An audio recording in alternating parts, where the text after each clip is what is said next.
इस प्यारी बेटी का नाम सना है। ये इस चर्च से काफ़ी देर से रिलेटेड है और खुदावन का शुक्र अदा करते हैं। इनकी बेटी जो बड़ी वाली है, उनके पेट में दर्द थी और दर्द इस तरह थी कि वो हॉस्पिटल में एडमिट थी।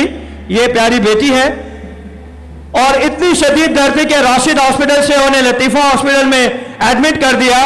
और जब इन्होंने खुदा के खादम से फ़ोन पे दुआ कराई तो खुदावन यस्सु ने उस बेटी को हॉस्पिटल में छू के कामिल तौर पर शिफा दी। जोरदार तालियां बजाएं, क्योंकि शिफा देने